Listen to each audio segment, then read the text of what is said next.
Hello friends, welcome to my channel the electronics আড্ডা। আপনাদের সাথে আমি সুমন্ত। আজ আমি এই ব্রেডবোর্ডের সাহায্যে এলইডি ফ্ল্যাশিং সার্কিট বানিয়ে দেখাবো। তার সাথে সাথে ব্রেডবোর্ড কীভাবে ব্যবহার করতে হয় সেটাও দেখাবো। আমরা যখন কোনো নতুন সার্কিট ডিজাইন করি, সবার আগে সেই সার্কিটকে এই ব্রেডবোর্ডের মধ্যে টেস্ট করা হয়, তারপর সেটা পিসিবির মধ্যে বানানো হয়। এই ব্রেডবোর্ডের সাহায্যে যে কোনো সার্কিট খুব সিম্পলভাবে খুব তাড়াতাড়ি বানানো যায়। তো ফ্রেন্ডস, দেরি না করে ভিডিওটা শুরু করা যাক।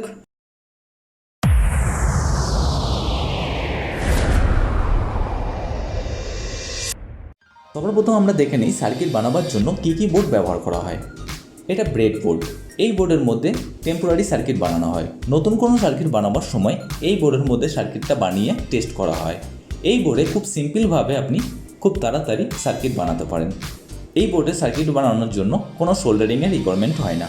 এইটা ডট বোর্ড। এই বোর্ডে মাল্টিপল সোর্স হয়, অপোজিট সাইডে কপার কোডিং থাকে। এই বোর্ড দিয়েও খুব সিম্পলি সার্কিট বানানো যায়। এই হোলসের মধ্যে কম্পোনেন্ট সেট করে অপোজিট সাইডে সোল্ডারিং করে সার্কিট ডিজাইন করা যায়। এই বোর্ড বিভিন্ন মাপের হয়, আপনার রিকোয়ারমেন্ট অনুযায়ী আপনি কেটে ব্যবহার করতে পারেন। এই বোর্ড ব্রেডবোর্ডের তুলনায় অনেক বেটার হয়। এইটা প্লেন কপার ক্ল্যাড বোর্ড। এই বোর্ড অনেক বড় হয়, আপনার রিকোয়ারমেন্ট অনুযায়ী আপনি কেটে ব্যবহার করতে পারেন। এই বোর্ডে সার্কিট বানানোর জন্য সবার প্রথম কিছু পিসিবি ডিজাইনের সফটওয়্যার দিয়ে সার্কিটের ডিজাইন রেডি করে এই বোর্ডের মধ্যে প্রিন্ট করা হয়। তারপর সেটা অ্যাসিডের সাহায্যে ইচিং করে এই ধরনের পিসিবি রেডি করা হয়। এবার এই পিসিবিতে মিনি ড্রিল মেশিন দিয়ে ড্রিল করার পর এই হোলসগুলোতে কম্পোনেন্ট সেট করে সার্কিট তৈরি করা যায়। এই বোর্ড মাল্টিপল লেয়ারের হয়, 1 লেয়ার, 2 লেয়ার, 3 লেয়ার। এই বোর্ড ফিক্সড বোর্ড হয়। এটা কমার্শিয়াল আর ইন্ডাস্ট্রিয়াল লেভেলে ব্যবহার করা হয়। এটা ব্রেডবোর্ড। এই বোর্ডে মাল্টিপল হোলস হয়, আর এই হোলসের নিচে ওয়ারিং সিস্টেম করা থাকে। ওয়ারিং সিস্টেম কিছুটা এরকম হয়, এই হোল থেকে এই হোল পর্যন্ত একে অপরের সাথে কানেক্ট হয়ে থাকে। গ্রিন লাইনটা ইন্ডিকেট করছে এই হোলসগুলো একে অপরের সাথে কানেক্টেড। সেমভাবে নিচের এই হোলসগুলো একে অপরের সাথে কানেক্টেড, বাট এই লাইন দুটোর মধ্যে কোনো কানেকশন থাকে না। এই দুটো লাইন ইন্ডিভিজুয়াল। সেমভাবে রাইট হ্যান্ড সাইডেও এই হোলগুলো একে অপরের সাথে কানেক্টেড। এই দুটো লাইন ইন্ডিভিজুয়াল। আর এই লাইনগুলোর মিডিলে এখানে ব্রেক থাকে, এখানে কোনো কানেক্টিভিটি থাকে না। আর এই সেমভাবে নিচের হোলসগুলো একে অপরের সাথে কানেক্ট হয়ে থাকে। এই লাইনগুলোর মাঝে কোনো কানেকশন থাকে না, এগুলো ইন্ডিভিজুয়াল। আর এ থেকে ই পর্যন্ত এই হোলসগুলো একে অপরের সাথে কানেকশন হয়ে থাকে। আর এফ থেকে জে পর্যন্ত এই হোলসগুলো একে অপরের সাথে কানেকশন হয়ে থাকে। সেমভাবে সাইডের এই হোলসগুলো একে অপরের সাথে কানেক্টেড। আর এই লাইনগুলোর মিডিলে কোনো কানেকশন থাকে না, এই লাইনগুলো ইন্ডিভিজুয়াল। সেমভাবে এই বাকি হোলসগুলো ইন্ডিভিজুয়ালি কানেকশন হয়ে থাকে।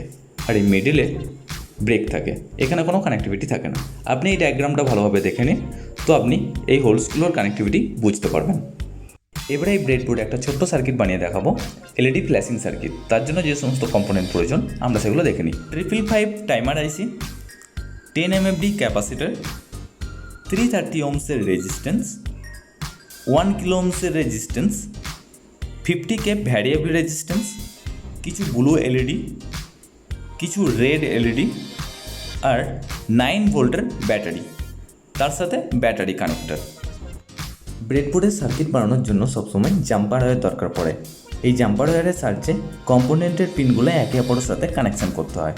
আমি এখানে কিছু male to male jumper wire ব্যবহার করছি। সবার প্রথম 555 আইসিটা এই ব্রেডবোর্ডের মধ্যে সেট করছি। বাঁদিকের উপরে সার্কিট ডায়াগ্রামটা আমি স্টেপ বাই স্টেপ দেখাচ্ছি, ওটা আপনি ফলো করুন, তো বুঝতে পারবেন সার্কিটটা কীভাবে বানানো হচ্ছে। নিচে আমি পুরো সার্কিট ডায়াগ্রামটাও দিয়ে দিয়েছি, যাতে আপনার বুঝতে প্রবলেম না হয়।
দেখুন ফ্রেন্ডস, সার্কিট রেডি হয়ে গেছে। এবার এই সার্কিটে 9 ভোল্ট ব্যাটারি দিয়ে পাওয়ার দিচ্ছি।